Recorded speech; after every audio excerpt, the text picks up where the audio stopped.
everybody. Alt Take here. Today we are back in Historia Chapter 1. This is Episode 2. In the last episode, we went through the prologue of the game. We met a couple characters, got some of the story down. If you haven't seen that first one, click the little eye in the top corner and it'll be right there for you. Without further ado, let's get right back into where we were. I managed to get home before Mom or Dad. I'm hoping that the school didn't notify them of my recent truancy. I've not skipped out from school before, so I'm not even sure they'd notice. There are kids that do it all the time. If they did make some kind of notification, then they couldn't get away with it all the time. I throw my bag on the dining room table and open the fridge. William's cave was a long walk from home. I pull a bottle of orange juice from the fridge and slam it shut. And where were you? Shit, Nat, you scared me. What do you mean? Don't try and hide it from me. I know you skipped school. Her eyes cut shreds off me. I've never been able to lie to my sister.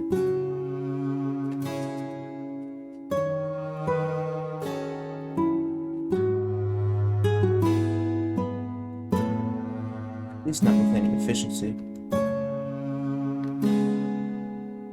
Yeah, I needed some time to think about this Max nonsense. I wince at the mention of Max's name. I know that it doesn't matter no matter how many times I explain it, she'll never understand. Yeah, kinda. Maybe I'm just overdoing the study? Maybe? Natalia doesn't look convinced. Sure, I've been pulling long hours in the past trying to study, but she also knows me. I'm not going to stay up too late. Fine, have it your way. Somehow I've dodged a bullet. But... or maybe not. Did you leave with Michelle? Michelle Simon from my class? I try not to choke on my juice. What? Why would you think that? She was in class up until lunch, and the two of you were nowhere to be seen. Same with yesterday. She disappeared after you left. Are you two, like dating or something? This time I really do choke on the orange juice, the tart liquid clogging my sinuses. What? No, it's not like that. So you are leaving with her. Damn, she's good. Well, yes, but it's not what you think. Two teenagers leaving school at lunchtime. You have a hard case to defend there. I know how it looks. And you're right, I've been leaving school with Michelle. But we're not together, nothing like that. She's trying to help me. My brain races to complete this sentence. Sort out what's going on in my head. Doug, don't you start smoking weed. It's hard enough living in this shitty town without you starting to smoke like the rest of them. I knew she was a bad influence. No, that's not it. Michelle doesn't smoke either. Then why is she so weird all the time? That is a little harder to explain. But she understands what I'm going through. She believes in me. I want to believe you, Doug, but you're acting crazy now. You know that, right? You need real help, not advice from the class weirdo. Real help can't help me now. Bullshit. She's dangerous, a bad influence. You want a girlfriend? Ask me to help anyone but her. What have you got against her? This is a side of Natalia that I haven't seen before. She's usually positive about everyone. I've never seen her get this worked up about anyone before. And even though I have my own doubts about Michelle, those empty insults irk me. I don't have anything against her. But I tried to get close to her, but I couldn't. She pushes everyone away from her. She has nothing in common with anyone. That's not you, Doug. Part of me wants to fight back. Then I see how concerned my little sister is. I can't help but concede. Maybe you're right. Maybe she's just a little misunderstood. In any case, we're not dating. It's more like hanging out, I guess. Natalia's expression softened slightly, but I can still see the concern in her eyes. I think that you shouldn't do that. Nothing good can come of it. I wish that she weren't like that, but she is. And you've been so weird recently. I don't want you turning into her. I stifle a laugh. I didn't know that Natalia had a side like this. Then again, I guess it's my fault. I can't explain anything to her. Maybe I could try. A shudder winds its way down my spine. What if explaining it to her makes her a target? I couldn't live with myself if I made Natalia the target of the serpent. What if Michelle's actions don't kill the serpent but piss it off? What if it comes for revenge? I feel that too familiar bile rising in my stomach. It feels like it's eating away my soul at the thought of losing my family. I need to make sure she doesn't get dragged into this. Don't worry, I'll protect you. Huh? Doug, you really need help. Do you want me to help you talk to Mom and Dad? Nah, no, that's not it. I think I just need some rest. You're really beginning to worry me. Can you at least promise me you won't, do her? What? No, of course not. Well, at least that's at least something. And no drugs. None, I swear. If I find out you're lying to me... Natalia holds up a fist in a challenge, but I can see that she doesn't mean it. The concern hasn't left her eyes. Look, give me a week. If I can't work out anything in a week, you can tell Mom and Dad everything. Skipping school, Michelle, I'll even do a drug test. But I need you to at least give me a week. Okay. 1 week. That's it. I pull her into a quick hug, rustling her hair in the act. I knew I could count on you. You're a clown. Natalia pulls herself away from me and leaves the kitchen for her room. The bile starts to subside. I've bought myself a week. It's not much time, but we need to start moving fast to understand the serpent. If anything happens to Natalia, then I'm gonna jump into that snake's mouth and destroy it from the inside myself. I sit in my room, staring blankly at my textbooks. Polynomials simply don't seem real to me anymore. A mythological creature is suddenly taking up more of my headspace than the real world in front of me. Any other day and I'd assume that I was high or something. This is real. Too real. William's reading has brought clarity to my memories, and I can clearly see the wash of the serpent's colors blitzing across my mind. And those teeth. Infinite rows of teeth to drag its victims down into the gulf of its belly. It terrifies me. Part of me wishes that it ate me as well on that fateful night, so I wouldn't have to think about it. Pull yourself together. I guess in a way, I am a chosen one now. There's no backing away from that.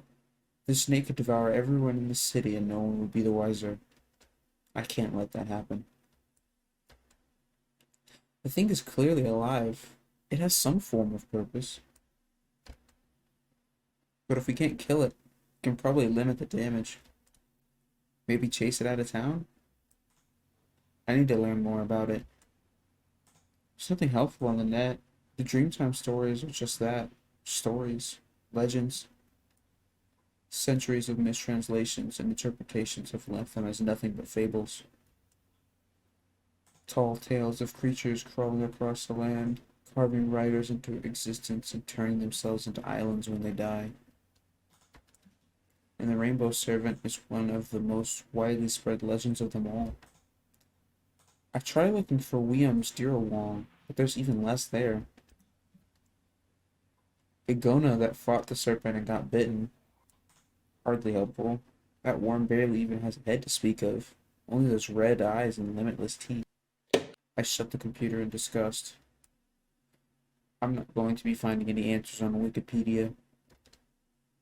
If we want to defeat this beast, we're going to need to do it ourselves. Michelle has been chasing this thing for years. Maybe she has more up her sleeve. Then again, she seems a little unstable, a little untrustworthy. Sometimes I get the sense that she's got some kind of ulterior motive for hanging around me. That killing the serpent is secondary to some other agenda. Never mind. I have my mission. I need to stop the serpent for good. Do whatever it takes to make sure that it doesn't erase everyone in this town from history. Or the world.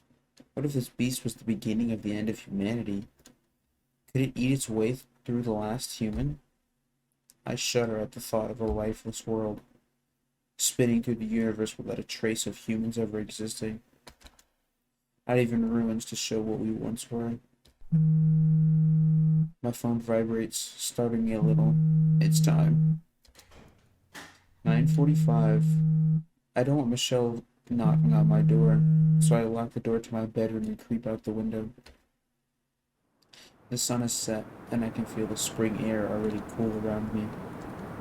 Not quite cold enough to wear a jacket, but enough to be slightly uncomfortable. I sit under my windowsill, watching the street for an approaching girl.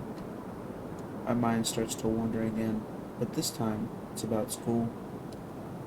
I never really skipped out on school before. I thought the world would fall down around me, but I guess they don't care. Our learning is our own responsibility. That's what they say, at least. Teachers seem happy to put effort into the kids that want to learn. They save their energy on those that don't. I check my phone. Michelle's late. I didn't expect that.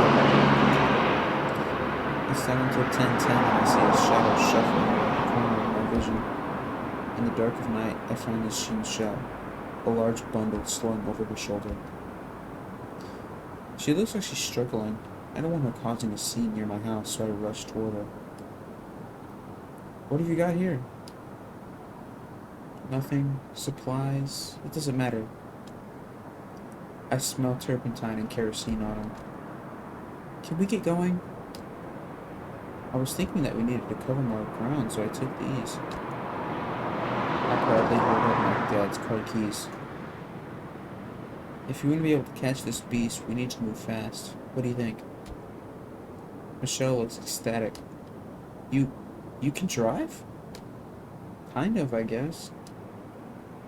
But does that matter? What's more important, following the rules or catching this fucker? Michelle purses her lips and nods in approval. Good. This is good. Let's do it.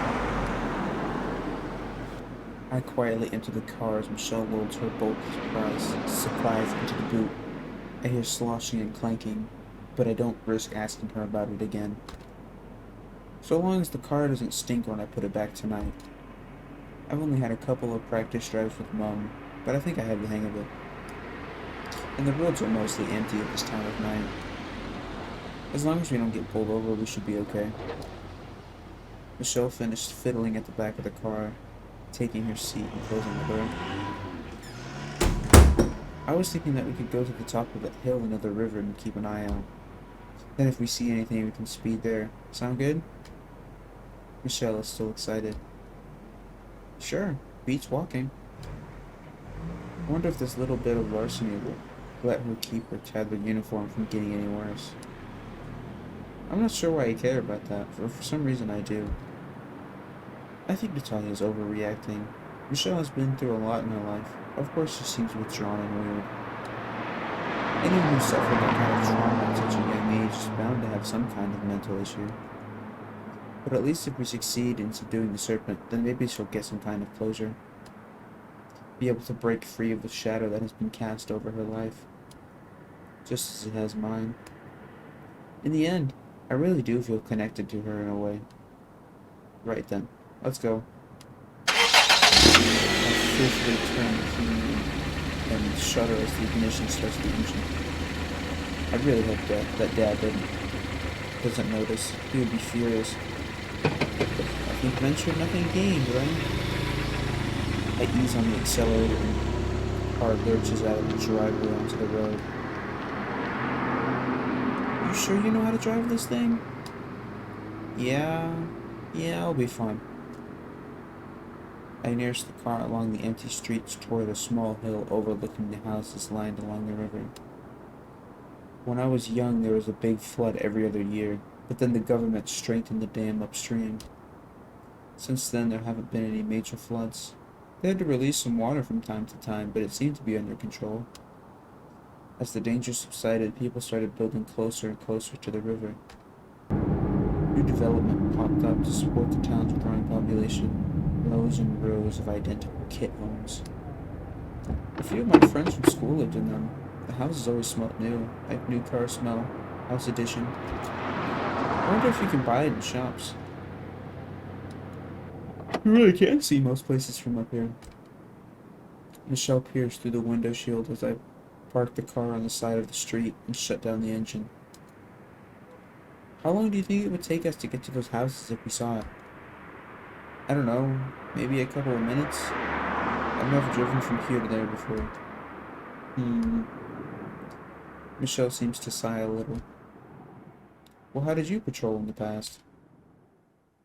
I had a route. I'd leave home and then walk around the town. And if I saw anything, I'd chase it down. Did that work? I guess not. Then again, I found you, didn't I? I suppose you did. Does that mean the last time we saw the serpent? Does she mean the last time we saw the serpent? Somehow I feel that's not the case. Maybe because I can't figure out the meaning behind that sad note in her voice.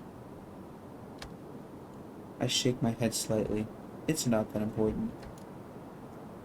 We need to get more systematic. If we want to work out the serpent's motive, we need to know where it's attacking and why. If we don't know who it's attacking, that will be harder. You're right, but how do we do that? Sure, maybe we just start marking the attacked houses on a map and see if they line up. Michelle reaches into her pocket and pulls out her phone. You mean like this? She shows me a map app with 3 pins on it. I thought about that, but I can't see anything, can you? She's right. I was hoping they would line up or something, but with only 3 points, it's a little hard to work anything out. I guess we need to wait until we get a few more points. As much as I hate the thought, perhaps another attack would help us unravel the mystery a little further. Any other ideas? Michelle seems genuinely interested in hearing my thoughts. None for now, sorry. I tried looking up the stuff that William was saying, but it's all pretty vague. Each tribe seemed to have its own version of the Rainbow Serpent story, but none of them seemed real. You know when you hear a legend that was at least partially true, you can kind of tell? Like stuff around solar eclipses or floods or comets. But the Rainbow Serpent almost always seems like some kind of pure fantasy, the Greek gods. I think I know what you mean. So I really have no idea why this beast is here now, for real. Maybe it's always been here. But then we would have heard of it, right? Michelle rolls her eyes. The serpent deletes you from history, totally. So even if it ate everyone in this town, then no one would ever know. Realization hits me like a freight train. Maybe this town is just the most recent in a never-ending loop of towns that were settled, devoured, and forgotten. And no one would ever be the wiser. This mythical beast could have been here all along. But then why would it allow the town to get this big? I don't know. Maybe it needs to eat a lot? You said you've been patrolling for what, 5 years? And it never attacked in that time? And now twice in 1 week? My mind spins as I try to find the pattern that I know is hidden out there somewhere. Well, it's not like I could have covered the whole town every night. Might have missed it. Besides, I don't see you doing anything much. She looks genuinely upset, as if I've insulted her. I reach across the car and put my hand on her shoulder. I didn't mean it like that. Only that if it was waiting for enough people to feed on, why did it only attack once and then wait 5 years? Michelle's mood lightens only a little, but at least she calms down. Maybe you're right. Her gaze lingers on me for a moment before returning to scanning the town before us. I decide to leave the harder questions about rainbow serpents for the moment and join her survey of the scenery. We sit in silence for some time before Michelle's quiet voice startles me slightly. I think I remember him, you know? I look at her expectantly, frowning. She shoots me a nervous glance, but quickly turns back to the windshield. She couldn't have meant Max. I suddenly feel so happy, as if he came back to life with those words. The serpent had failed. He had not been erased. Someone else remembered him as well. But how come? I knew Nat, but I don't think he hung out with anyone else from our class. Michelle lets out a short laugh. He hit on your sister, didn't he? My mouth opens and closes without a word, but I can't help but smile. Michelle chuckles again and continues talking. She must have noticed that I want to know more, but talking about Max puts me in a weird mood. Fresh grief mixed with relief. If you only knew how many boys come over just to say hello to her. It's hilarious. Anyhow, I didn't talk with Max much. We met in the library. He noticed that I was writing something. Don't laugh, okay? He pestered me about it and I let him read it. At first he was being a dick, but when he realized that I was getting seriously upset, he changed his tone. He gave me some advice, told me which parts he liked. I guess he was trying to be nice to a weirdo sitting alone. Michelle shrugs, finishing her story. Ha! I can't manage anything else through my tightening throat. He gave her some writing advice. Seems I had even more in common with Michelle than I thought. Those silly fan fictions we wrote together. Were they still in that box behind my wardrobe, or did they disappear with it? Michelle awkwardly pats my back, and I realize that I'm on the verge of tears, just sitting there, a painful smile plastered on my face. Sorry, maybe I shouldn't have brought him up. No, it's just a weird feeling, but not a bad one. I guess I'm glad that someone else remembers him too. We'll avenge him, don't you worry. Her battle mode is back on, and she pats me for the last time, stronger. I nod, returning the wicked smile. She certainly deserves it. I'm sure he wouldn't want anyone to get hurt either. I couldn't save him, but I could still prevent another disaster from happening. Just as I feel my motivation growing, Michelle lets out a yawn. Eh, looks like we're out of luck tonight. It's warm in the car. It makes me sleepy. But yeah, maybe you're right. I fire up the car again, the engines loud in the still of night. An uneventful patrol. At least that means no one had to die tonight. And tomorrow maybe we should bring a laptop so we can look up anything that's changed in the last few years. Sounds good. Do you want me to drop you off at your place? No, that's okay. The place is fine. I'll walk from here. Okay, so is that okay? But can you look back at my stuff? I know it's wrong.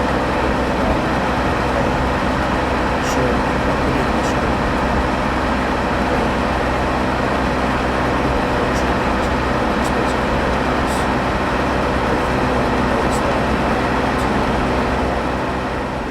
Same time tomorrow? Sure. Michelle flashes me a smile, then jogs off into the darkness of the street, leaving me to hide her equipment. I take a peek inside the sack, but all I can see is a collection of pipes and bottles. I'm sure it makes sense to her. I stash the sack in our garden shed, then slip back into my bedroom window before tumbling into bed. My head feels a little clearer, even as I drift off to sleep. Another human being remembered Max. He existed. He was my friend. I did not make him up. Confirming all this makes the pain of the loss sharper, but I can't help but welcome it.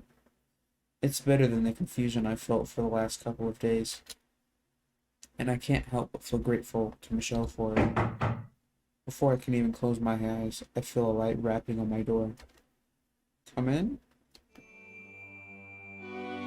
Uh-oh. Natalia creeps into my room with a stern look upon her face.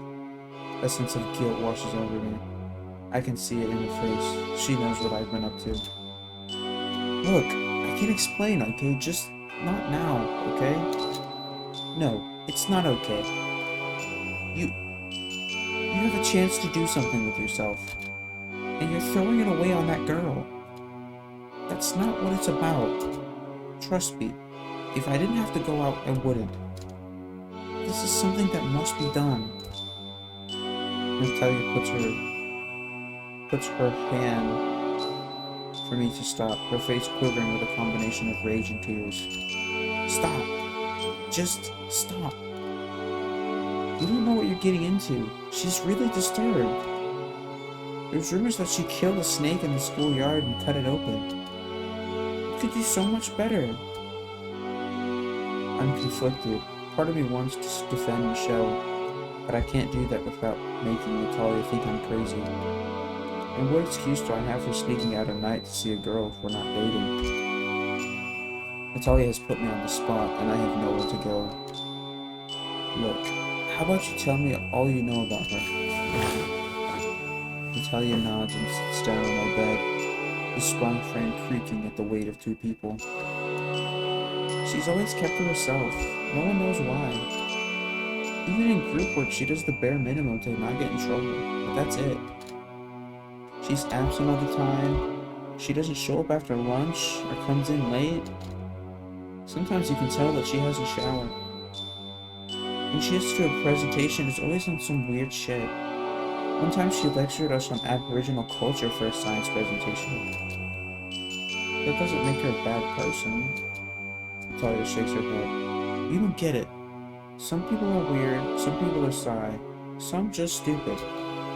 But she's malicious. I can't explain it, but there's something in her eyes. Like you read about with serial killers.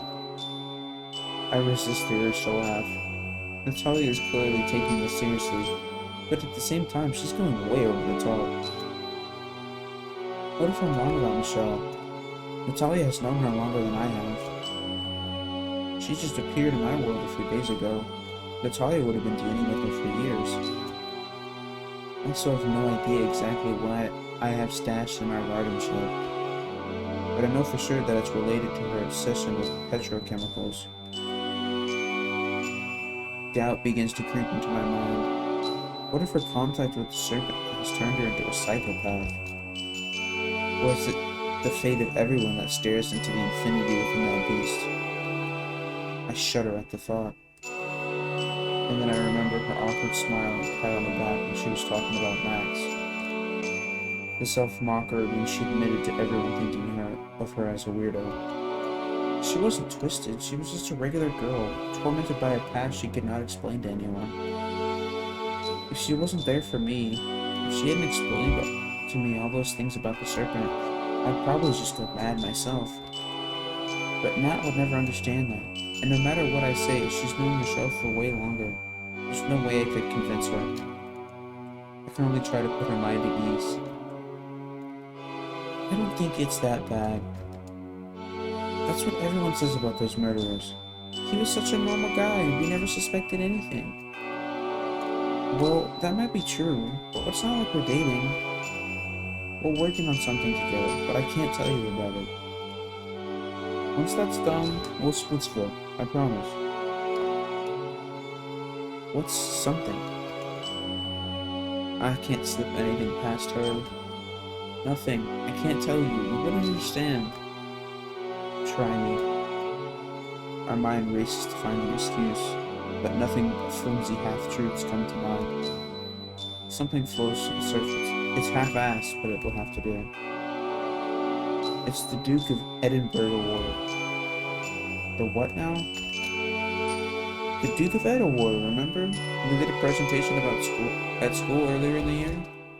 You do a bunch of things and you get a certificate. It helps you get into some universities. It's like scouts, but without the uniforms and salutes. I'm glad I remembered that much. I only attended the presentation because Max thought it would be a good way to skip an English lesson. We goofed around at the back of the hall until it was over, grabbed our bags, and left without signing up. You need to do a volunteer thing, so Michelle is helping me with the Meals on Wheels thing. I trail off, watching Natalia's face for a reaction. Deadpan eyes look back at me. I can see her processing the thought. Finally, she answers. So you're doing this to get into uni? Feeding the homeless? Yeah. In the middle of the night? Yeah. When else could I do it? With a psychopath who barely says a word to another person in school. I saw her there and asked how I could help out. Silence again fills my storage room. My storage... What the storage room, cum bedroom.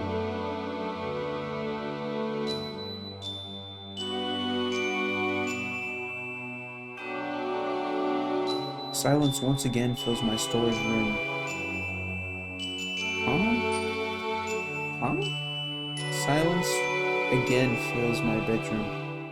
I can see Natalia poring over my lie, looking for a crack in the armor. For a moment I think that she's gonna call my bluff, but her shoulders finally sag in defeat. Look, I don't know what you're on about, but you haven't been yourself this week. You've been skipping school, acting like a maniac, sneaking out at night. You're just not you recently, and you're scaring me a little. If something were to happen to you, I don't know how I could go on. I can see that she's holding back tears. I can sort of see where she's coming from. I'm sure that she's getting the suicide watch lectures in her health classes, and that is probably playing on her mind. Not that we know anyone that has committed suicide. Then again, there's the first time for everything. You don't have to worry about me. I'm doing all of this so I can get out of this backwater town.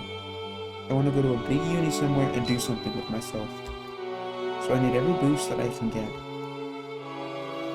It's better to wrap a lie in some truth. I'm out of this place, but all the same, I really haven't done much towards that end.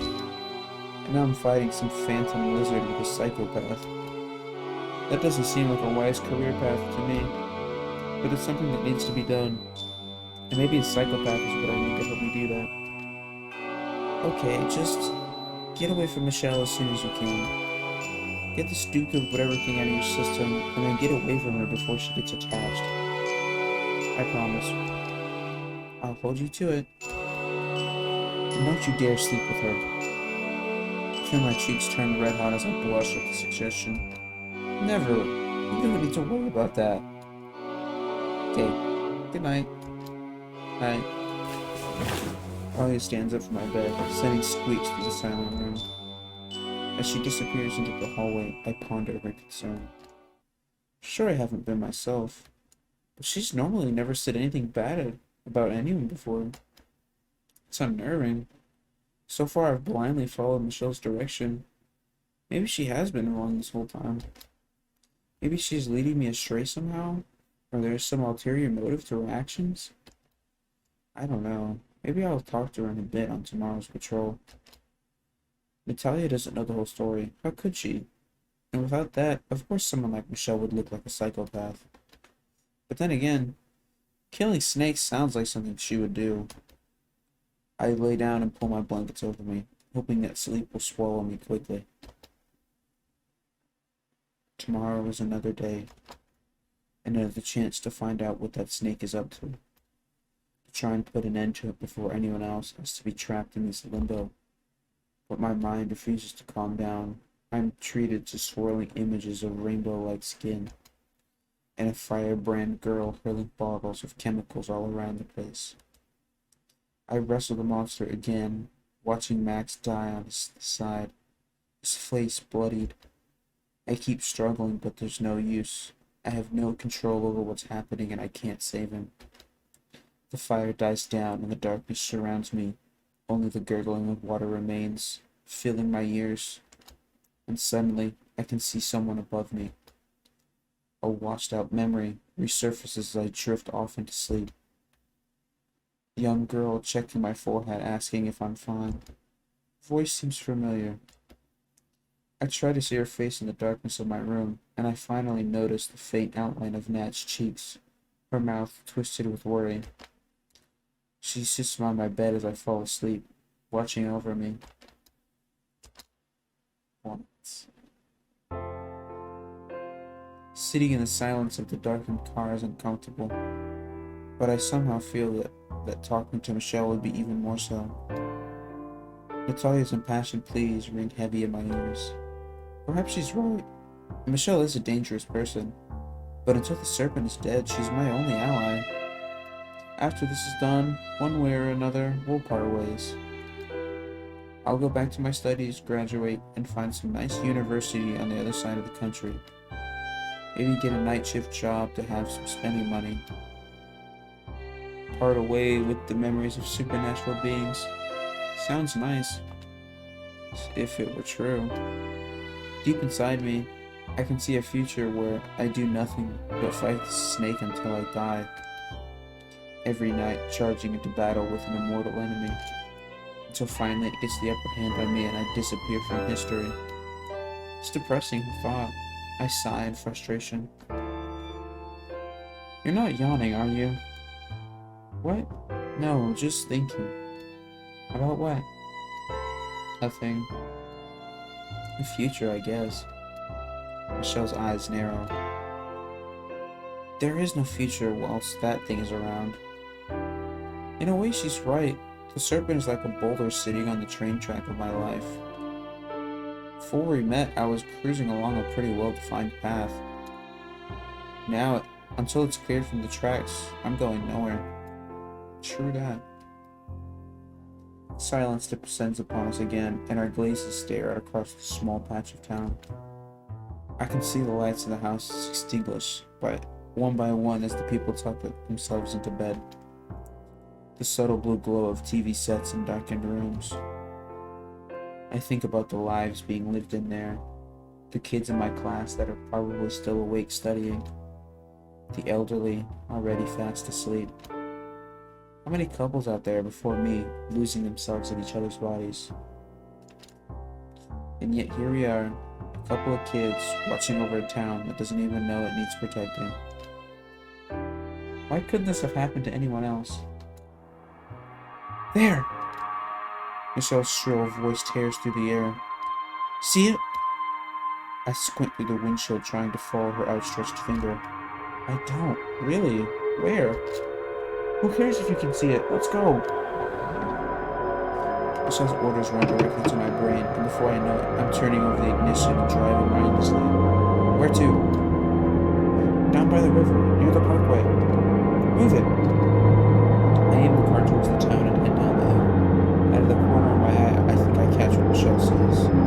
A spear of multicolored light bursting from the windows of the house. Flashbacks of Max's house replay through my mind, where I force them from my consciousness. I see it! Michelle unclips her seatbelt and clambers into the back seat. What are you doing? Preparations, you drive, let me deal with this. I see her slender frame reach over the back seat of the car in my rearview mirror, but I can't see what she's doing. All I can hear is her grunting and swearing under her breath, the thick smell of kerosene. It would appear she's graduated from turpentine. Thankfully, the nighttime streets are empty, allowing me to speed through the town towards the parkway. Bile builds in my stomach as I taste ozone over the petrol, chemicals, smells Michelle is producing in the back of the car. We're on the right track. I'm pushing the sensation and take the turn into the parkway a little too fast. Watch it, idiot! Michelle curses as her body slams against the side of the car. Sorry, we wanted to get there as fast as possible. Are you okay? Are you ready? You bet I am. Rising sensation in my gut reaches a crescendo as I see the house appear before me. It's a 3-story house, and the serpent's technicolor aura is pouring from every window. Leave this to me. Michelle tears open the car's rear door before I can even stop the vehicle. She's carrying some contraption made of pipes and tubing, around which is a faint glow. You can't be serious. I rip off the car's handbrake and charge out with Michelle. I'm too far behind to get her to stop. She's already entering the house. I can feel myself entering the surface of time seems to freeze. I plunge into the gut-wrenching blackness of the house. Where Michelle is carrying this, flickering blue shadows around the entrance window.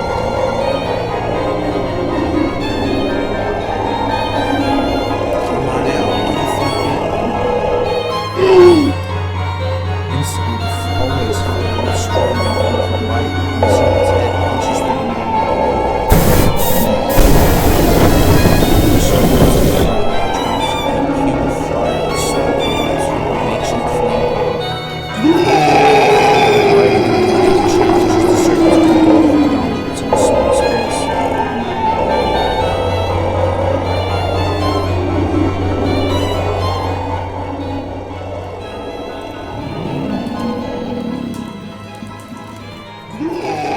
Ungodly sound tears through the house as the flames lick over the serpent's body, and it recoils through the wall from whence it came.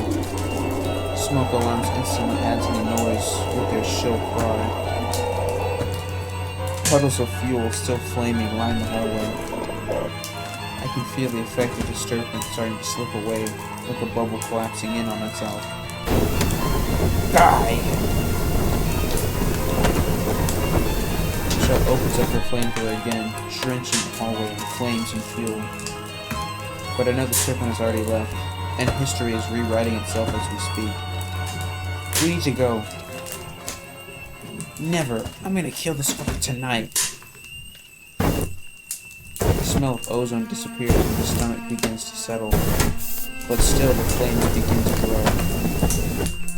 There's a subtle pitch and tone of the fire alarms as the bubble finally collapses, leaving us alone in reality. Michelle, it's gone. You're burning down the new house. I can't get through to her. I rush forward and feel the intense heat from the fire against my bare face. Smells awful. Kerosene mixed with the nauseating smell of burnt hair and carpet. I gag at the combination of odors. As I reach Michelle, the plume of flame seems to waver, shrink, and stop. I grab her by the waist, pick up the girl, flamethrower and all, and drag her from the inferno. The makeshift contraption is leaking fuel. We need to get out of here before we're both burned alive. Michelle kicks and screams against me, and I can begin to hear noises from the outside world. The reality bubble has collapsed, and the house is still on fire. Bleeding fire alarms are still screaming. We've gone from demon hunters to arsonists. We need to leave. I double down on my strength and drag Michelle from the house. I'm leaving now. If we both get caught, we're going to jail. You coming or not? Michelle, her eyes narrow and furious, snarls at me. Why did you stop me?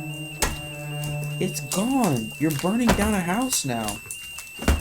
What if there were still people in there? Fuck them. Nothing matters but killing that snake. They can burn for all I care. Nat was right. I curse myself for speaking, but the words slip out of my mouth. What did you say? Michelle's stare freezes my heart in place. Veins bulge on her forehead and her mouth pulls back at the corners, revealing her teeth ever so slightly. Nothing. We need to get out of here. We need to kill that thing. I thought I could trust you. And I thought you would be a rational person. Someone is going to notice this fire soon, and we need to be gone before they do. I'm leaving. Are you coming? Just as terrified as I am of Michelle's animalistic expression, what we have done here is a crime. In the real world, there is no history erasing here that will shield us from the consequence of burning down a house. Michelle stares at me, her breathing fast and shallow. I see her nostrils flaring and her chest rising in time. What'd Max say to this, huh? You no longer want to avenge him? I grit my teeth as she mentions Max's name. Of course I do. He's my best friend. But I doubt he'd want me to burn down somebody's house in the process. Serpent is gone. Just get out of here. We should talk about this tomorrow. I leave the furious girl on the lawn of the glowing house. Black smoke is starting to billow out of the windows. It will only be a moment before someone looks outside and sees it. If they get my number plate, I'm a dead man. The key slides into the ignition and the engine cranks itself into life. Michelle's terrible stare never once leaves me as I pull away. She needs to get out of there. If anyone sees her with that makeshift flamethrower, she'll have no excuse. I only hope that she's sane enough to run away from the scene of the crime. Stopping the serpent is priority number one, but that's impossible from within a jail cell. And the only way to stop it from killing people is to sacrifice innocent people, then what's the point? But my voice won't reach Michelle now. She's well beyond reason. When she calms down, we can think about discussing it again. As I drive away, I see the yellow-orange glow of the burning house start to stain the sky in my rearview mirror. Part of me secretly hopes that Michelle didn't make it away in time, that she gets caught and someone doesn't implicate me in the process. Fighting the serpent alone doesn't really appeal to me, but if Michelle acts like this forever, it will be impossible. Somehow I managed to drag myself out of bed. I'm not used to this small amount of sleep. Combined with the stress and exertion of chasing the serpent, it's starting to make me feel groggy every morning. I guess you could call it a ghost hunting hangover. Whatever, it doesn't matter. All I need to do is make it to school. I can probably find a place to nap if I look hard enough. If the school is okay with truancy, then they should be fine with someone just catching some disease. I brew a pot of coffee. The dribbling sound of the dripping liquid into the hot glass pot is loud in the morning. It doesn't take long for there to be enough for me, so I hurriedly pour a cup. I throw in an ice cube or two to take off the edge, then take a deep draught. Lukewarm caffeine strokes my esophagus and starts my body ticking. I hope Michelle got away last night. There were sirens blaring all through the night. Must have been a hell of a fire. Anyway, what's done is done. We can't take that back. As long as no one saw us leaving the area, we should be fine. Good morning, sleepyhead. I didn't expect you to get here before me. Nat helps herself to some cereal and some orange juice from the fridge. Should I pour you a cup?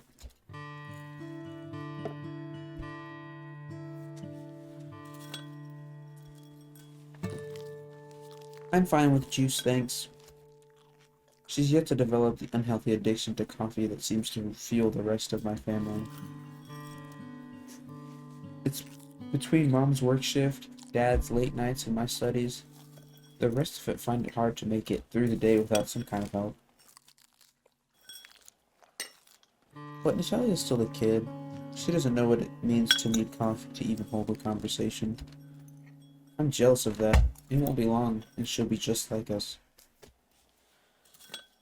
A half dream from last night comes back to me, and I suddenly feel grateful for her presence. Nat is my anchor in reality, always there to catch me when I'm falling.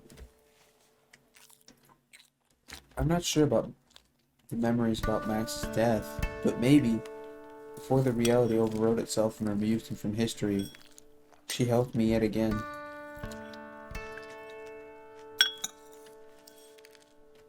A feeling of gratitude and guilt washes over me, and I try to smile despite my fatigue. Well, you know, studying and all that. Early bird gets the worm. Lying to her is painful. I can see her scrutinizing me. I know she wants to say something, but she lets it slip away from her. You're right. At least that's what I'm gonna start telling myself. Natalia sits across from me and whips out her phone, scrolling through it with her left hand as she snuggles the cereal with her right. She slurps the milk a little. I'm sure Mom will complain, but she hasn't joined us for breakfast in weeks. Most mornings it's just Nat and I, sitting in silence, like strangers on a train. The thought of that alone stirs me into action. Do you want to go to school together? I want to find some way to tell her that maybe she is right about Michelle. Maybe she knows some way to control her, or at least some kinds of ways that I can get her to listen to me. Love to. Can't though. Have an excursion today. Excursion? Where to? The dam. It's for geography, water supplies, and the like. Natalia is clearly distracted by her phone. Her usual prose has been clipped into short sentences. Oh, right. Have fun. I'll have to find some other time to talk. Chances are I won't see Michelle until tonight anyway. It can wait. Oh my god. I start at Nalia's sudden exclamation. What is it? It looks like there was a fire downtown last night. Didn't take long for that news to break. And the people inside died. I swallow hard to prevent my panicked heart bursting from my chest. Died? Here, look. September 19th, 2019. John Stevens. Tragedy has struck Penrith as a household fire turned deadly overnight. Fire crews battled with a raging inferno throughout the night. Once the flames were extinguished, they proceeded inside to make a grisly discovery. The remains of two people, thought to be the inhabitants of the house, were found dead inside. Obviously, there would be a full investigation into the cause of fire, and why the occupants were unable to escape, explained to a weary Lieutenant Matheson of the Penrith Fire Brigade. Serves as a reminder of everyone to check your smoke alarms annually. The remains of the two people, full investigation. Chills run from head to toe. I can't stop myself from shaking. Are you alright? Did you know them? No. The words somehow creep out by themselves. My brain is frozen, trying to process what happened. I scroll down slightly to find a photo of the house, surrounded by fire trucks discharging their hoses into the flaming building. There is no mistake. That is the house that Michelle and I were in last night. We're murderers. Murderers. This isn't how it was supposed to happen. I wanted to kill that beast so no one else would need to lose anyone. And yet we've ended up becoming killers ourselves. I lose the fight with my stomach and vomit starts to race towards my head. I barely make it to the sink before the black coffee I drank a moment ago is spiraling down the drain. Are you okay? Natalia jumps up and grabs my shoulders, patting my back instinctively to help calm my stomach. Yeah, fine. You don't look fine. It's okay. Coffee didn't sit well with me as all. Try to hide my dry retching from her as I sit back down. Maybe you should skip school, get some rest. Part of me agrees with her. I want to run as far as I can from this town and everyone in it. Especially that maniac Michelle. She should have listened to me. I told her that the reality bubble was collapsing around us, but she wouldn't stop. She just wouldn't stop. And now two people are dead, and we're going to be under suspicion. I don't want to go to jail for life. I'm supposed to live a comfortable life. Study hard, get into some kind of university, get a job, find a wife, have some kids. A normal, boring life. Because of that lizard and the maniac, I'm gonna rot in jail. A wasted life. I want to cry, but I can't let Natalia see me like that. It's not fair to her. I take a deep breath to settle my stomach, then look in her eyes. It's okay. I'm fine. I drank too much coffee on an empty stomach is all. Well, look after yourself. I can't look after you today. Gotta run. We have to be there in an hour and a half beforehand. Sure. Natalia throws the unfinished cereal to the sink and chugs her orange juice. Well, see you after school. She's bought my whole story hook, line, and sinker. I guess she's happy about the excursion. Not even a sick brother could get her down. On the other hand, I need to be at school. If I start to act suspicious, maybe the police will be onto me quicker. The article didn't mention that they were treating it as arson yet, so maybe there's a chance that it won't work out with us. Maybe I should simply go to the cops directly and report Michelle. 2 birds, 1 stone. No, the serpent has caused enough damage. We need to stop it. We'll work out how to contain it or how to kill it. And then once it's done, I'll hand Michelle over to the police like the killer she is. And maybe they can get her the help she needs. Maybe not. Either way, she won't be my problem anymore. We just need to kill that monster and be done with it. School seems somewhat peaceful with Natalia's grade missing. It shouldn't make this much impact, but the school isn't too large, and groups tend to stick to their areas on the quadrangle. There are noticeable gaps where there should be students talking and playing. Silence isn't helping to dull the roaring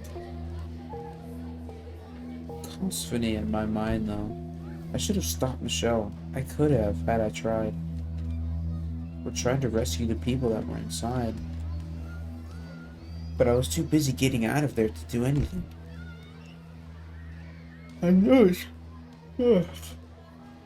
what she was aiming for, but now there are more deaths due to the serpent. We're supposed to save people, not kill them. Somewhere out there is someone who's going through the same pain that I did when Max was eaten. That hopeless longing feeling that gnaws away at your stomach, churning in ways that you thought were impossible. The sense that you're never going to be able to feel happy again, and that the memories of the person will fade. That you'll forget their face, their voice, their everything. After the last person left forgets you, if you ever exist in the first place, it's a hard thought to process.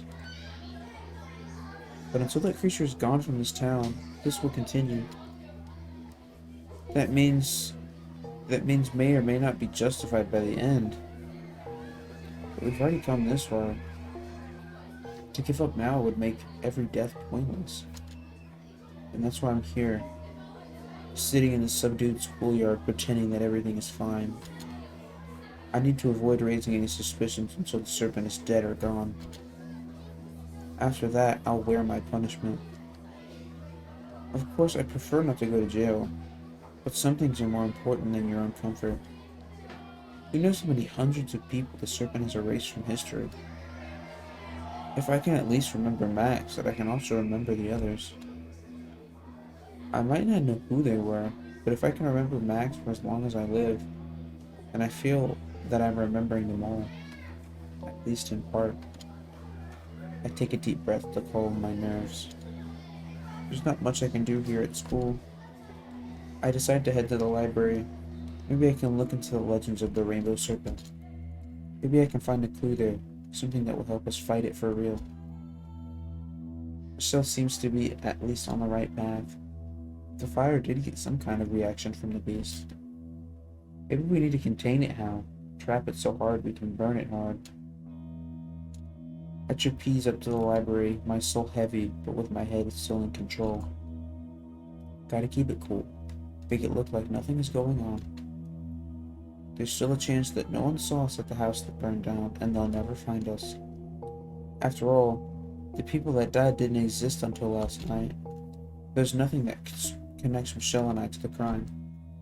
The school library is even more sedate than the yard. I guess not many people use physical books anymore. There's a kid using one of the computers in the corner, but apart from that, it's a ghost town. I tried Googling the serpent before, but there wasn't much online. For this, I really need to hit the books.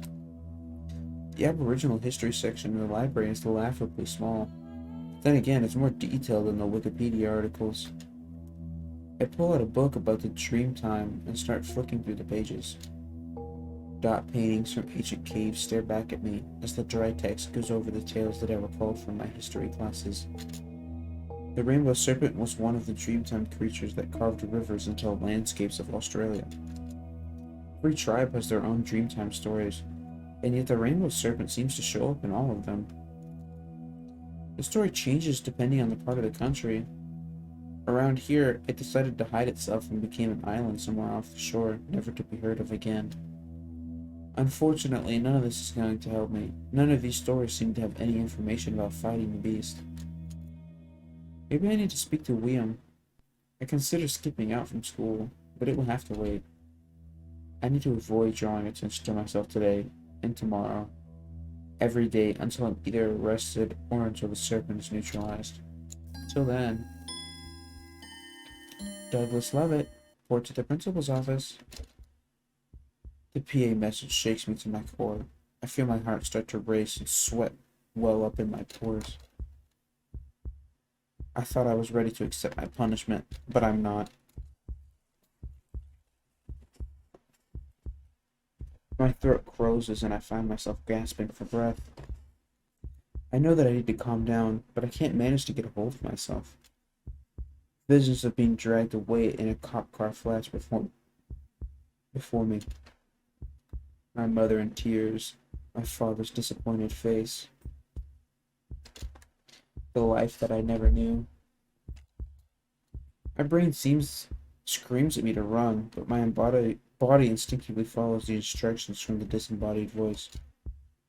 I stand up and walk, haltingly, towards the principal's office.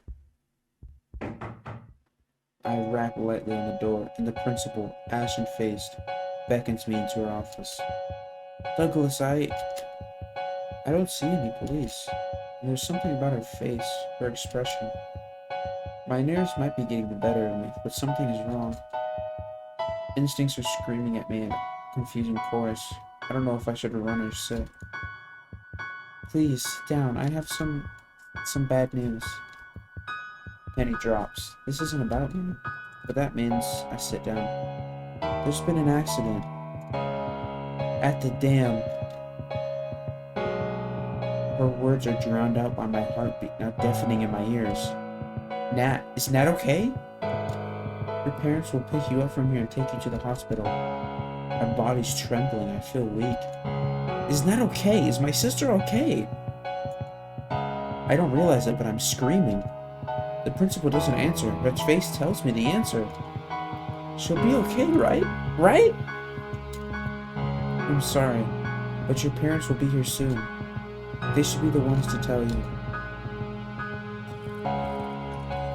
The scent of disinfectant. The bustle of people shuffling around the waiting room. That damned incessant beeping. Why isn't anyone talking to us? I'm still shaking.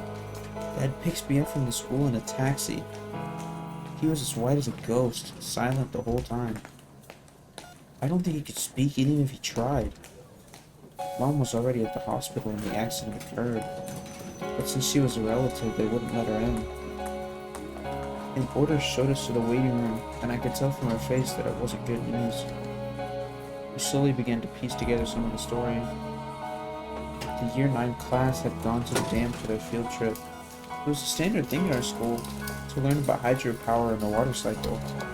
Somehow Natalia had gone beyond a barrier and fallen. I bet you Michelle pushed her. She was airlifted out by a helicopter. We were all dragged out here in a rush. It's been an hour now and we haven't heard anything. Mom is furious. Every 5 minutes she storms up to the nurse's station, demanding answers. To their credit, her colleagues don't buckle. Frustrated, she gives up and returns to her plastic waiting chair. I've gnawed my nails down as far as I can. Blood leaks from their ragged edges. Dad hasn't moved since he sat down. He's literally petrified of what comes next. Can't believe what's happening, even though at this point we all know in our hearts what the result could be.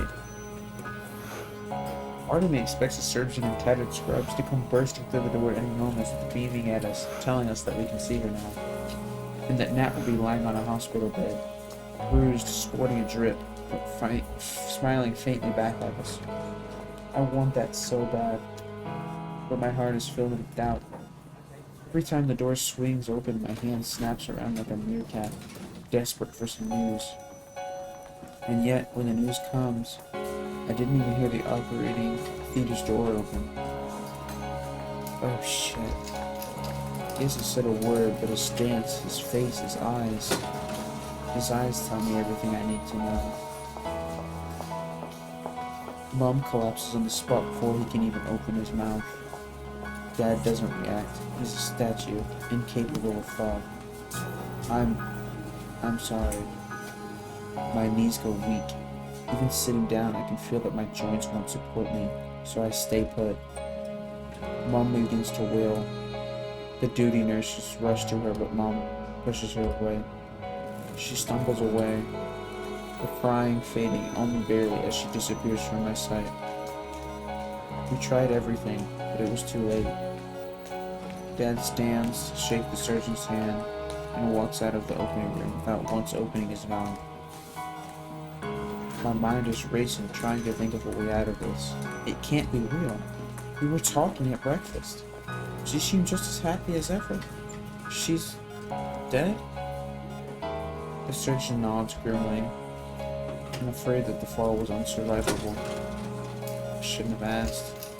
If he didn't confirm it, maybe then I didn't have to know. But like Schrodinger's cat, I've opened the box. Until I asked, there was a slim chance she was alive. By asking the question, I feel like I've sealed her fate. My mind goes blank. I can't think, like my brain has stalled permanently.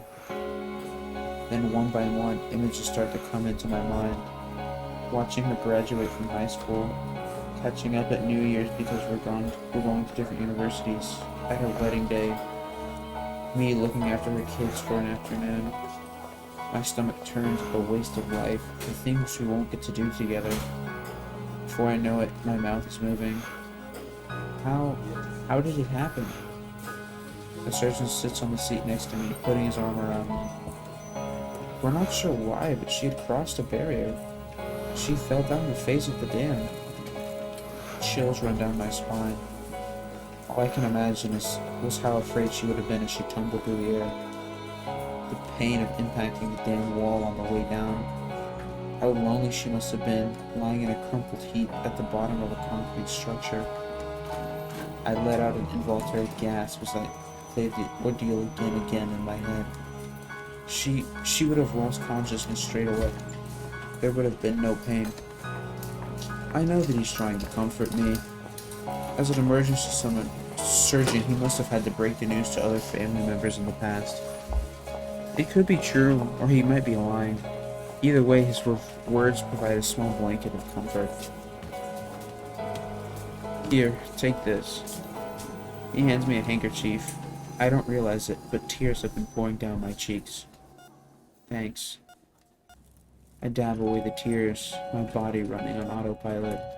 Let me get someone to call a cab for your family.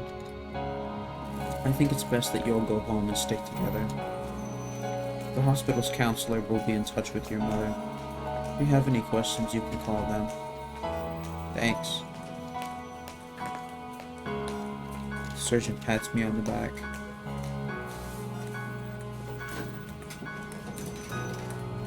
Reassuringly, but I barely register the gesture. Images of Natalia tumbling like a ragdoll over the edge of the dam replay constantly in my mind. I shudder as I feel the impacts as if it were my own body. And I can't get her face out of my mind.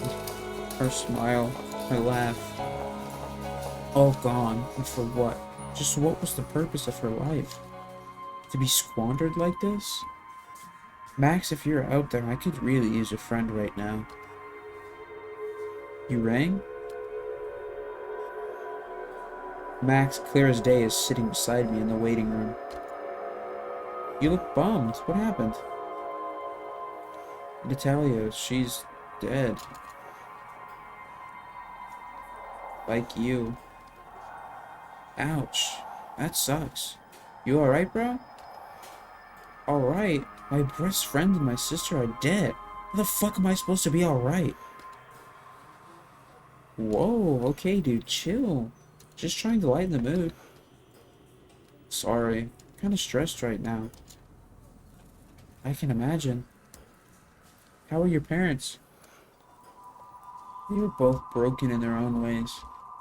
I don't think they can handle this. And you? I just can't stop thinking about how scared she must have been. Lonely and scared. They brought her here. There must have been some signs of life. And none of us were here for her. She died without any of us being able to do anything for her. Damn, that's dark. You don't seem okay at all.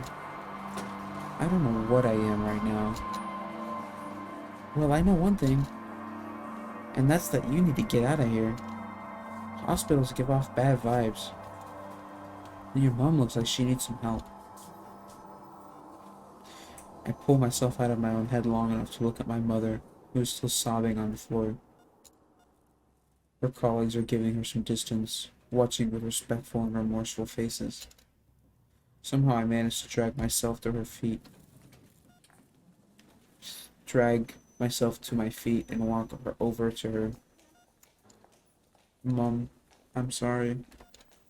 She doesn't say anything, but clutches my legs. I can feel her body shifts as she tries to calm herself down with deep breaths. Slowly she stands up, using my body to steady hers. I can only imagine what she's thinking. After working in the emergency ward for more than 2 decades, she must have seen her fair share of trauma. But now it's personal. Her only daughter has been taken away. Let's go home. She nods at me, and I wrap my arms around her waist. We support each other towards the door to the taxi waiting beyond. How many times do I have to tell you? It's not your fault. Not for me, not for Natalia. There was nothing you could do. I know he's trying to make me feel better, but I am simply not in the mood. I only want to lie on my bed until sleep finally comes to me. Dad vanished almost as soon as we got home. I have no idea where he went. Mom opened herself a bottle of wine, drinking it alone on the kitchen table with her tears. I can't bear to talk to either of them. I don't even know what I'd say. I know I should say something, but the words are knotted in my throat. I don't think that I could speak without breaking into tears. None of us have the courage to go into Natalia's room yet. It simply doesn't feel real. Every scuffle from the kitchen makes me think that she's come home, and that this is just a bad dream. But it's not a dream, is it? This is as real as it gets, my friend. I know. This shouldn't be like this. Then what should it be like? I don't know. You? Natalia? You should both be here. Just everything the way it was. Maybe you flirting with her or something. Max leans back on my desk chair, his hands clasped around the back of his head. Pisses me off how I can be so relaxed about this. Of course I'm relaxed. There's literally nothing that can hurt me now. Unless you get a lobotomy. Please don't get a lobotomy. What was that? Okay, it's just a glitch text now. I twist away from the figure, trying to hide Max's visions from my sight, but he is there, next to me in my bed. Dude, you can't get rid of me. I'm here now. Talk to me, okay? Fine. What do you want? I want you to know that it's not your fault. That there's nothing you could have done. And that there's nothing you can do. The pain will subside when you learn to let go. I close my eyes and try to ignore the phantom. I don't want the pain to subside. I don't want to forget.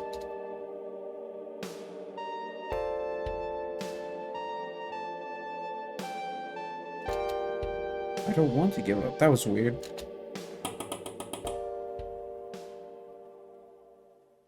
I jump with a start. That was a real noise, not a clinking of Mom's glass or a phantasm in my bed. My eyes snap open and focus on my room's tiny windows. Let me in! I don't want to see anyone right now, least of all Michelle. I contemplate knocking the windows and ignoring her, but maybe the company would do me good. I look around the room. Max is nowhere to be seen. Reluctantly, I throw the catch on the window, and Michelle lets herself in. Thanks, it's cold out there. Sure. My voice is barely above a whisper.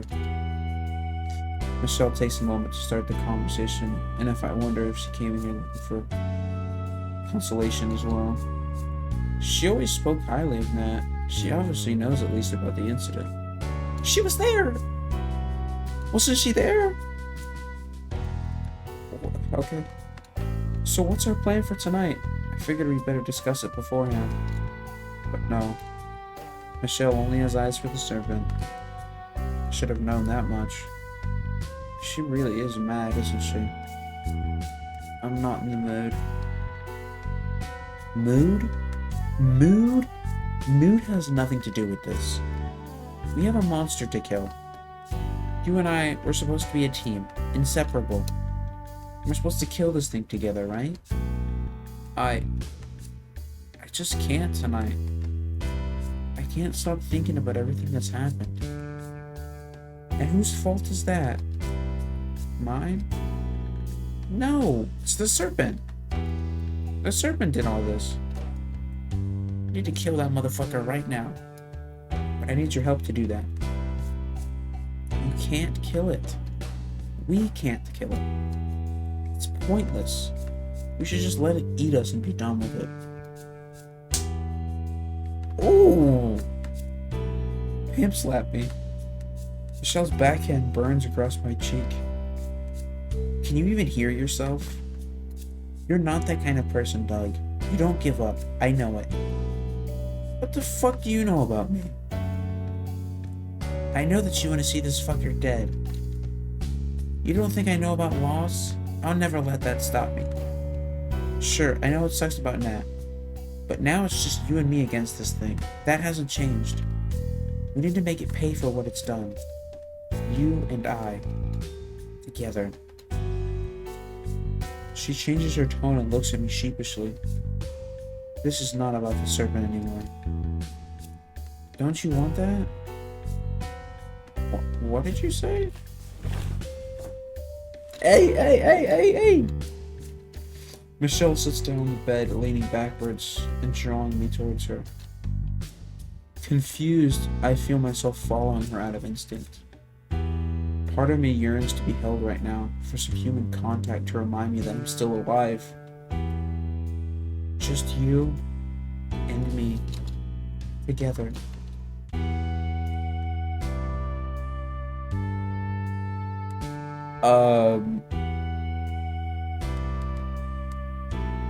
Huh?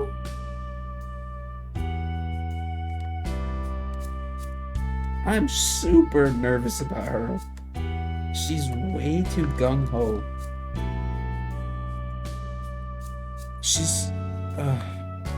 She has some ulterior motive. I just know it. I don't trust you. I want to trust you, but I can't. I would love to trust you, but I just can't. Before I know it, she's kissing me, and my body relinquishes. I kiss her back, and the feeling of touch jerks me back to reality. My consciousness starts to rearrange itself as cold realization courses through my skin. I don't want to think about Natalia anymore. I mean, I want to remember her, but I need a distraction. I can't shake the image of her tumbling down that dam, no matter how hard I try. I don't feel like drinking, but a certain rage begins to boil in my belly. That lizard took Max from me, and probably Natalia as well. I need to make it pay. Michelle lets go of me, her face flushed and gaze slightly muddled. We need to kill this thing. The sooner the better. She just did some mind control on me. I know it. She's right, you know. Max reappears at the corner of my vision. I try to focus on him, but can't. You can't change the past. It's set in stone. Once something has happened, it's happened. But you can get revenge. Kill that serpent. Avenge me. I sigh in resignation. I'm trapped. There's no way backwards, no path to the side. I'm locked in this course of action. If I give up now, all those who have died will be in vain. Killing the serpent won't bring Nat back, or Max. But I know that it will at least prevent anyone else from having this same torment. But for now, I need an ally, even if she is an arsonist. My mind is made up. There will be time for grief later. For now, it's time for action. Let's kill this motherfucker tonight. Michelle smiles triumphantly and pulls me closer again. The town below me has never looked so uninviting. Michelle is sitting silently on the car's hood, her equipment weighing heavy in the car's boot.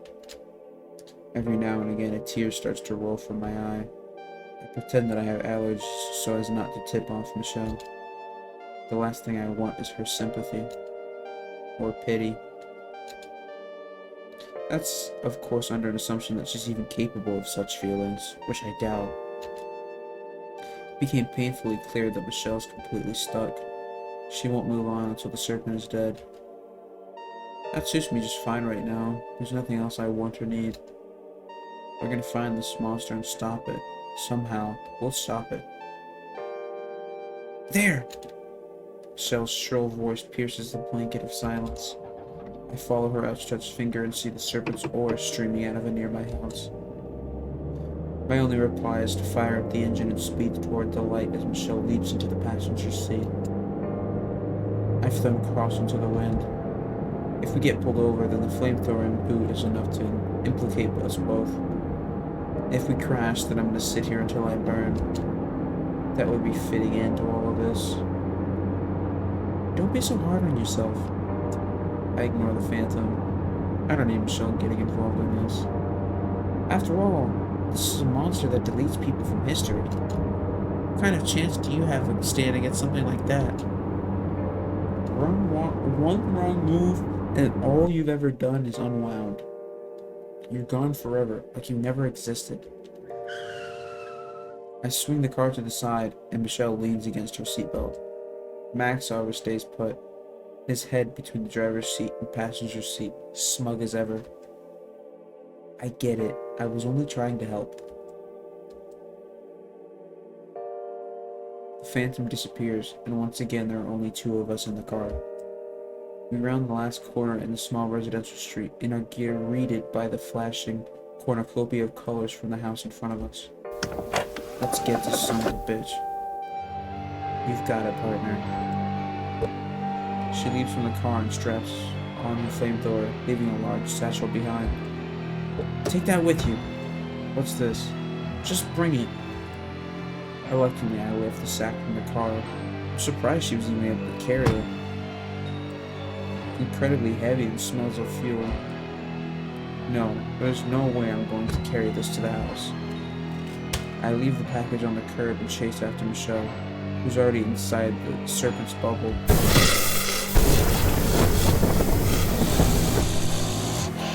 The orange flash from her flamethrower partially drowns out the softer blues and greens from the serpent. I rush inside to find Michelle even more unhinged than before. Did you bring the bomb? Bomb? The bomb from the car! Are you insane? Haven't you done enough damage? You already killed 2 people yesterday with your stupid flamethrower. Are you kidding me? I didn't think you were this weak.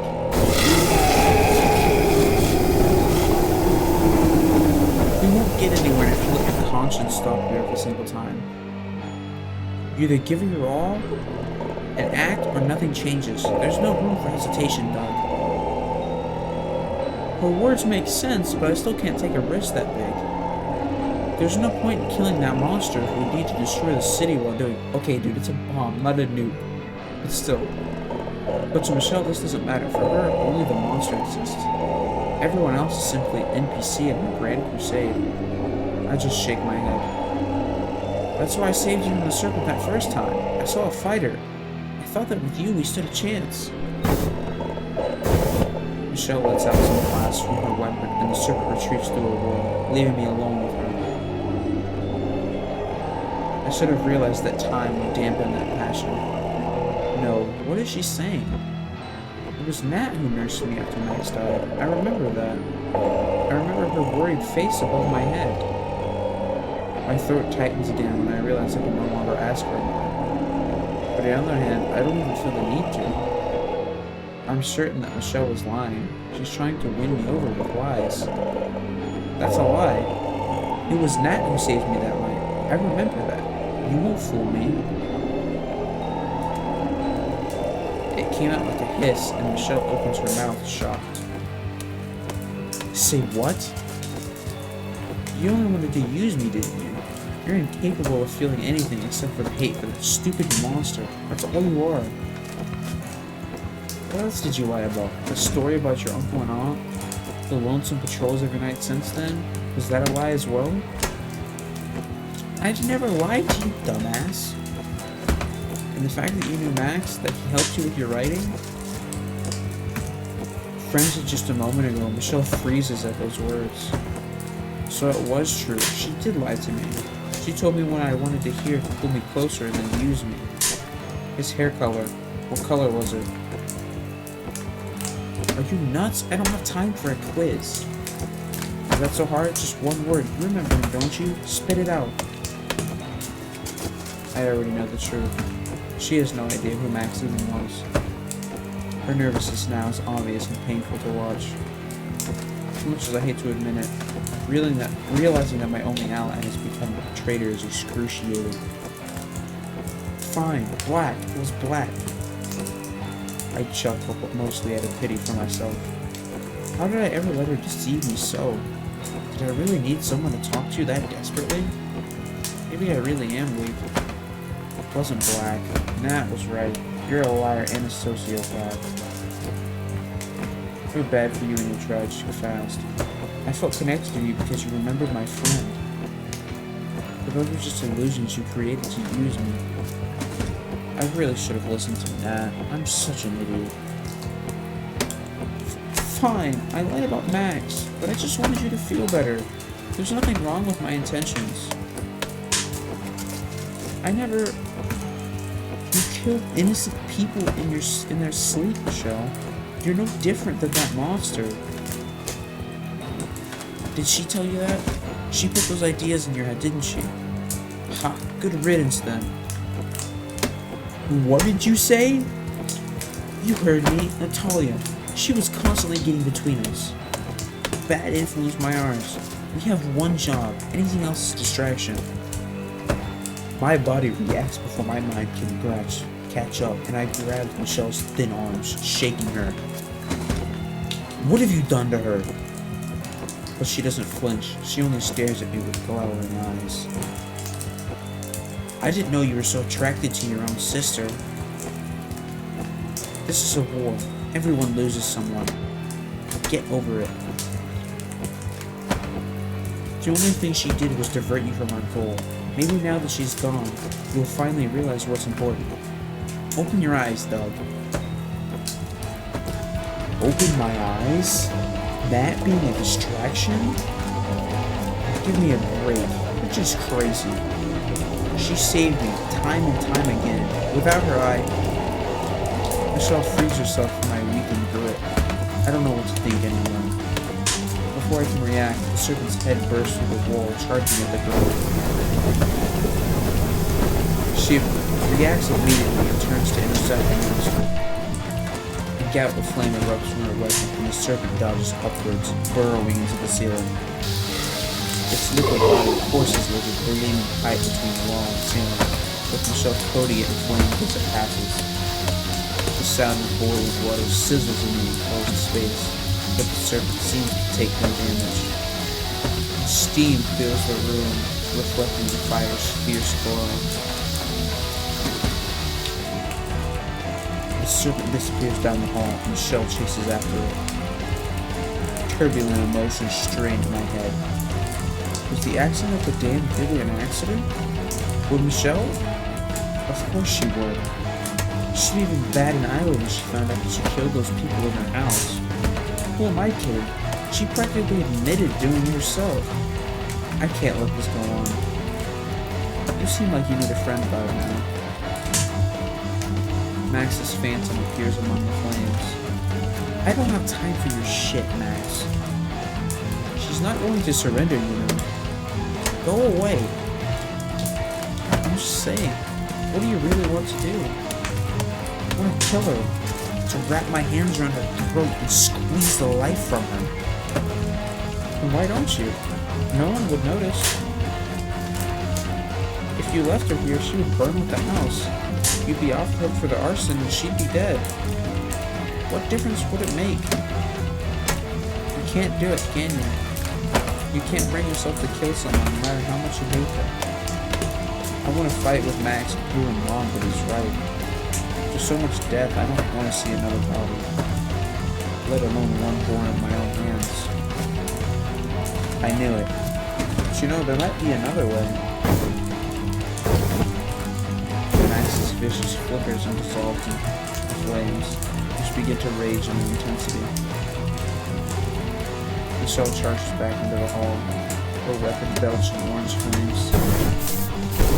Make yourself useful in bringing that bomb. Fuck you. I was wrong to trust you. I should have never trusted anyone. A shimmering head slowly appears behind the raging girl. She dodges the attack and returns fire with her flamethrower. The serpent's red eyes begin to glow, the rows of teeth quiver in anticipation. My mind erases. If the serpent devours Michelle, then she'll be removed from history. Poof, gone forever. Present, future, and past. Everything that she's ever done will be rewritten. I'd never have met her. You'd have never started chasing this monster. No flamethrowers, no innocent victims, no accident at the dam. It's okay. Save Natalia. I'll be fine like this. Revenge never solved anything anyways. My mind is made up and my body begins to act. I rush forward, tackling Michelle towards the serpent. As I connect, I see her eyes widen in shock. The serpent reacts instantly, curling itself around Michelle's slender body, trapping her in a coil of pulsating phantom energy. Its head cranes up over her, swaying gently as it positions itself for the strike.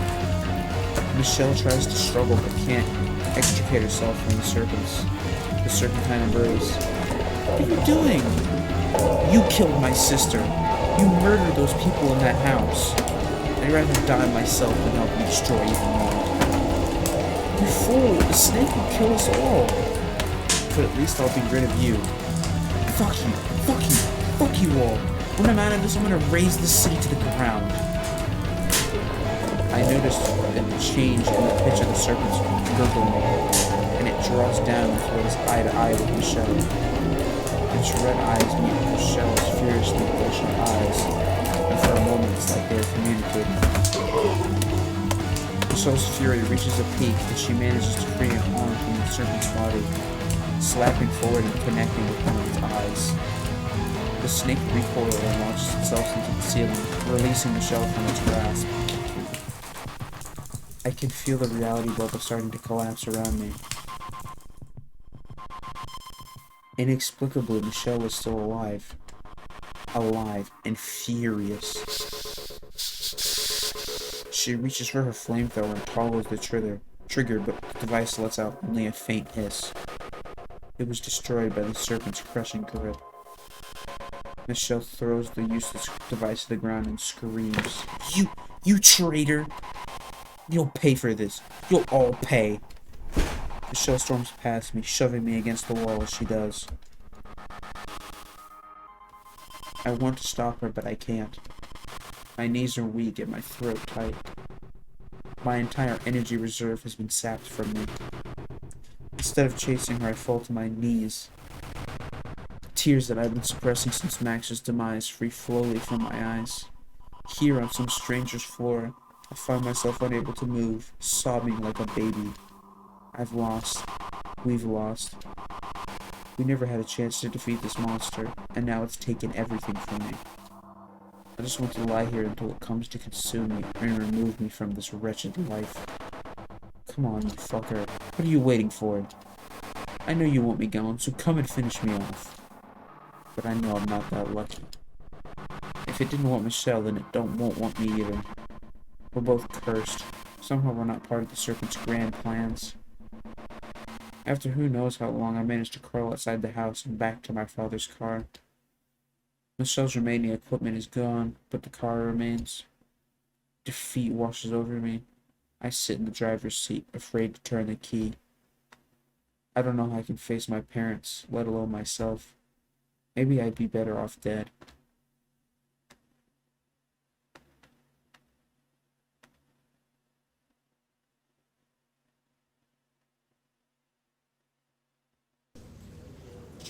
I wish it were raining. Until today, I always imagined that funerals only took place in the rain.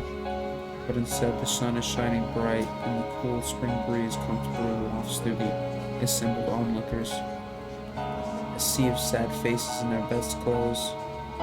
Soft sobs from children who aren't yet capable of understanding what has happened. Mournful adults shaking their heads and repeating platitudes about how it was a life taken too early. And here I am, silently awaiting for the hearse to arrive. Dad stands next to me, dutifully shaking hands with everyone that comes to offer condolences. He thanks them, but I know what he's thinking. He would give all he had to be anywhere else in the world. Mom is trying to contain herself, but her constant sniffling tells the truth of the matter. People from my class and school stand around nervously.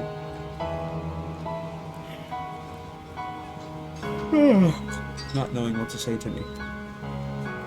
They roll up all the tropes I've seen on TV. I'm sorry for your loss. She was taken before her time. If there's anything I can do. Sweet nothing said in a time of crisis.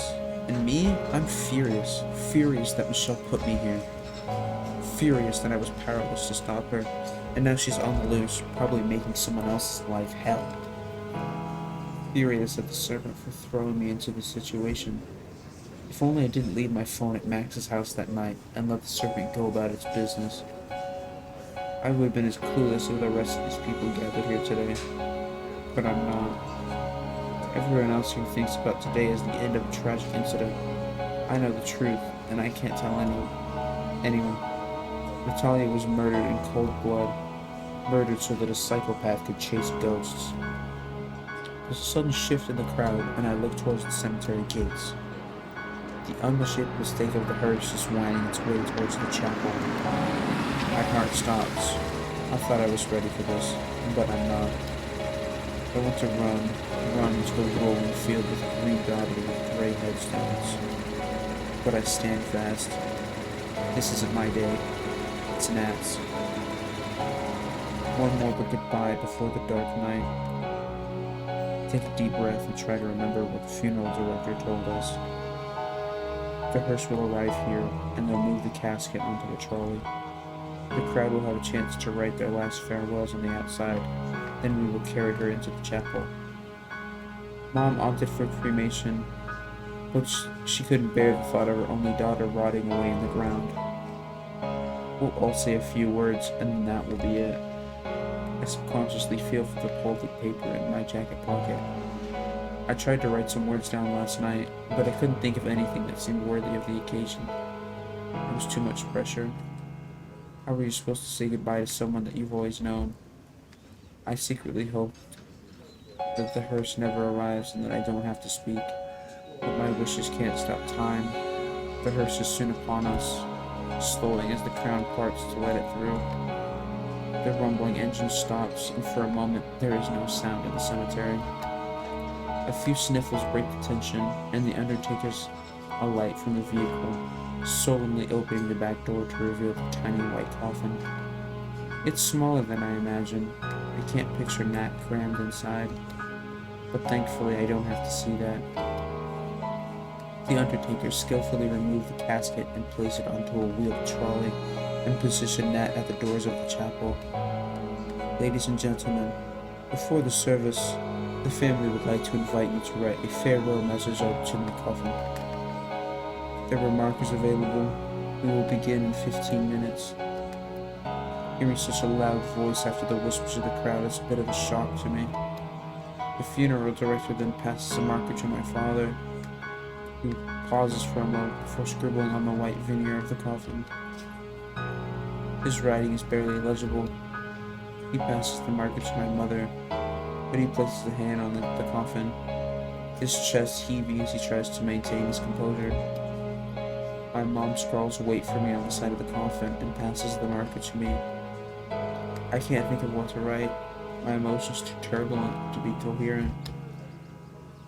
I quickly scribble "love you always, little sister," and hand the pen to the next person waiting. As we step back, the crowd descends on the coffin, and soon the white surface is a colorful montage of farewell in-jokes and doodles. Some of her friends laugh through tears as they write secret messages that only they would understand. I want to yell at them, to stop them desecrating my sister, but Mom holds me back. Everyone grieves in their own way. You don't have a monopoly on your sister. I let my shoulders sag and scream the crowd. Almost everyone from Nat's class is here, save one obvious exception. I'm not sure how I would react if Michelle showed her face here, but I'm pretty sure that I wouldn't let her leave alive. I take a nervous breath and decide to focus on the task at hand. Some of the older relatives have already started to file inside the small chapel and take their seats. There clearly aren't enough seats for everyone. I guess that is an advantage of dying young. You still have enough friends to pack out a funeral. I remember when my grandmother died, and apart from us, the only other guests were residents of her nursing home. They were bussed in, a service provided by the home so that no one was alone at their final goodbye. In the end, death comes for us all. The crowd outside begins to thin, and the pale bearers take up their positions. I stand opposite Dad, his face contorted by pain and grief. Clearly, he doesn't want to do this. Okay, we're going to lift on 3. 1, 2, 3. We clumsily lift the heavy coffin up onto our shoulders and the undertakers remove the trolley. With the coffin against my face, I can read more of the messages. I avert my eyes. I don't want to feel anything anymore. But the messages seep into my brain, and I realize how little I knew about my sister, her friends, her dreams. I'm overcome with the desire to simply sit with her for hours to ask about her world. But now, I'll never get the chance. Gentlemen, let's proceed. We start to shuffle together, letting the weight of the coffin settle onto our shoulders. The ground shakes as we take our first steps. I'm not sure if I imagined that or not. We quickly settle into a rhythm as we move into the chapel. The crowd stands and turns to face us. A thunderclap rolls harmlessly over the cloudless sky. I try to ignore the weight I'm lifting in the leering glances. The rising bile in my stomach. Feels like the earth is shifting under my feet. The sound around me filter through my head, bypassing my mind. The whimpering and sniffles of the crowd. The dirge playing over the chapel sound system. And a distant swell of water. Suddenly a klaxon cuts through the solemnity of the service. I look to the funeral director leading the procession. He turns to look back towards us. Thunder and sloshing rise in crescendo, and the funeral director's jaw drops in shock.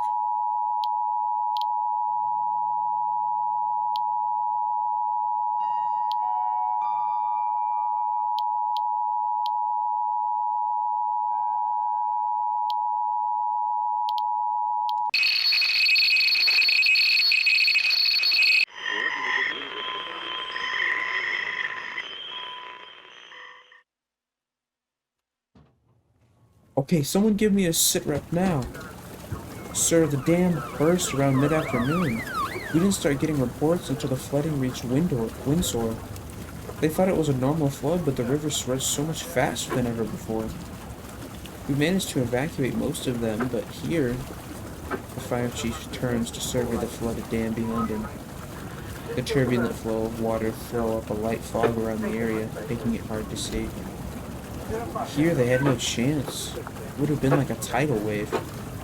Any idea what we're looking at? When the police sent their chopper up, they couldn't see anything. We've had teams up and down the river all night looking for anyone that might be left. The whole valley is flooded. It'll take weeks for the water to subside, let alone access the damage. So the whole town? The fire chief removes his helmet, averting his eyes from the commander's gaze. How many? Hard to say, but early estimates are over 20,000. The entire floodplain is gone in a flash. We didn't even get a call. Debris and bodies are washing up all the way to the coast. It's a nightmare. And the press? We're keeping them away. They know, of course, but we don't want them to see. There's no point in that. Their helicopters will have seen more than our guys by now. But keep them away from here. What about the hospital? The fire chief simply shakes his head. Damn it. So all we can do is wait? Till the water subsides? Yes. How fast the flow is. One step in that mess and you're gone. Right. Make sure there's an exclusion zone around the flow. Get a camera crew up there. Post some pictures as soon as you can. I don't want anyone else dying trying to get an Instagram photo. Sir, we found someone. The assembled teams jump as if shocked by electricity. An unexpected survivor amongst the chaos. Years of training snap into place, displacing the horror of the disaster before them. They part to let the gurney pass through their ranks before converging behind it. Multiple teams jump into action. An ambulance is brought up to the floor, throwing the doors wide open. Bring them here. Are they conscious? Barely. She was stumbling along beside the floodwater. She seems dazed. Shocked. Let me see her. Can you hear me? The small figure can only stare off into the distance, but her blinking shows that there's at least some sign of life. You're safe now. Can you tell us your name? The figure shakes gently, unable to speak. Get her in the ambulance. Have a look at her. The paramedic guides the small figure on the gurney towards the ambulance. Let's get this off you now. It's warm in here. The paramedic removes her jacket, placing it at the end of the gurney. It looks like you've had a rough day. Do you want to talk about it? I've done it. Done it? I've saved them all. Saved who? Are there others? Sir, there might be others. Another jolt of electricity runs through the weary team, and rescue workers perk up at the news that there might be more survivors. Everyone form up and start a search. There might be others. I've saved them from that monster. Okay, darling, lie down. You're safe now. We're all safe now. Because I saved us all. We're losing her. Someone help me here.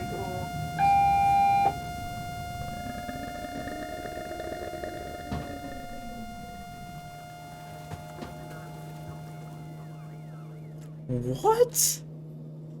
She blew up the dam so that people wouldn't get forgotten? What? What?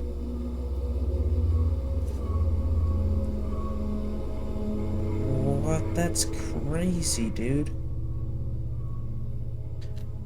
Her way of saving everyone so that they wouldn't be forgotten was to just kill everybody. That's twisted.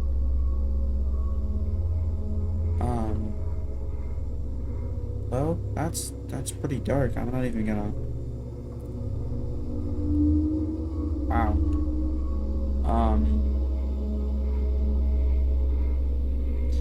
There's chapter 2 is out. I'll play that soon. The game developer and link to the game is in the comments. Discord's in the comments. Join. talk to some of the people, game suggestions. But that's gonna be it for this video, guys. Peace out, everybody.